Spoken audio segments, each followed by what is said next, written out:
بسم اللہ الرحمن الرحیم۔ ناظرین، آج کا دوسرا ویلاگ جو ہے خلاصہ تفسیر و ربط آیات، انشاءاللہ ہم اس کو نیکسٹ ویلاگ نمبر 2 آنے والا جو آ رہا ہے اس میں پیش کرنے جا رہے ہیں۔ پیج ہے 428۔ ناظرین، معارف القرآن جلد اول سورۃ الفاتح سے لے کر سورۃ البقرہ، پارہ اول تا پارہ تیسرا، رکوع 8واں۔ رائٹر اس کتاب کے ہیں مفتی اعظم پاکستان حضرت مولانا مفتی محمد شفیع صاحب رحمۃ اللہ علیہ۔ بسم اللہ الرحمن الرحیم۔ الحمد للہ وکفیٰ وسلام علی عبادہ الذین اصطفیٰ۔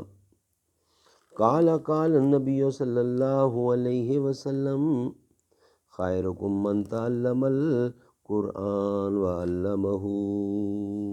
بہترین لوگ وہ ہیں جو خود بھی قرآن پڑھیں، دوسروں کو پڑھائیں، سکھائیں اور لکھائیں۔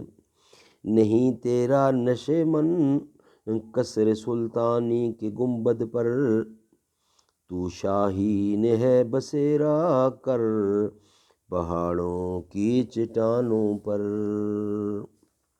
خلاصہ تفسیر و ربط آیات، اس سے پہلی آیات میں ان حرام چیزوں کا ذکر تھا جو محسوسات میں سے ہیں۔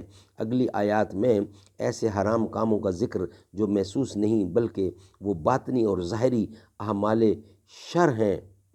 مثلا علماء یہود میں یہ مرض تھا کہ عوام سے رشوت لے کر ان کے مطلب کے موافق غلط فتوے دے دیتے تھے اور تورات کی آیات میں تعریف کر کے ان کے مطلب کے موافق بناتے تھے۔ اس میں امت محمدیہ کے علماء کو بھی تنبیہ ہے کہ وہ ایسے افعال سے اجتناب کریں، کسی نفسانی غرض سے احکام حق کے اظہار میں کوتاہی نہ کریں۔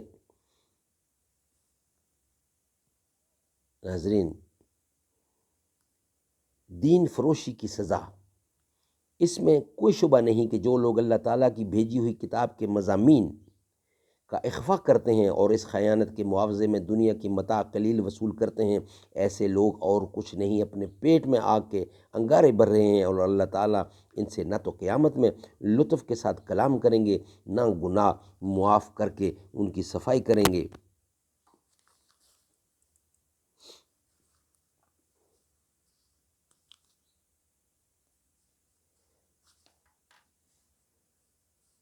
اور ان کو سزا دردناک ہوگی۔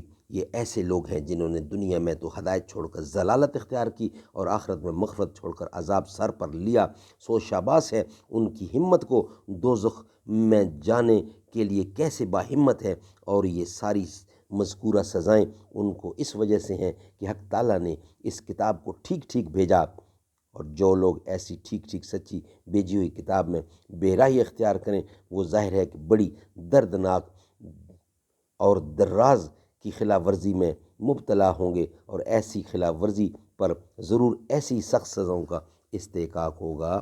ناظرین، اس کا جو بقیہ حصہ ہے وہ ویلاگ نمبر 3 کا حصہ ہم بنا رہے ہیں، انشاءاللہ اس کو ہم ویلاگ نمبر 3 میں پیش کرنے کے لیے جا رہے ہیں۔ تو ہی میرا جفن، تو ہی فن کا سنگھار، مصور ہوں میں تو میرا شاہکار۔ یہ صبحیں یہ شانیں، یہ صبحیں یہ شامیں، یہ دن اور رات، یہ رنگین دلکش حسین کائنات۔ یہ حور و ملائکہ ہو جنات میں، کیا ہے تجھے اشرف المخلوقات۔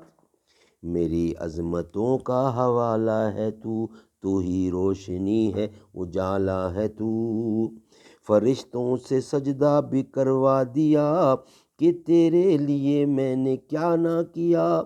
یہ دنیا جہان بزم آرائیاں، یہ محفل یہ میلے یہ تنہائیاں۔ فلک کا تجھے شامیانہ دیا، زمین پر تجھے آبودانہ دیا۔ میرے رب کی مجھ پہ عنایت ہوئی۔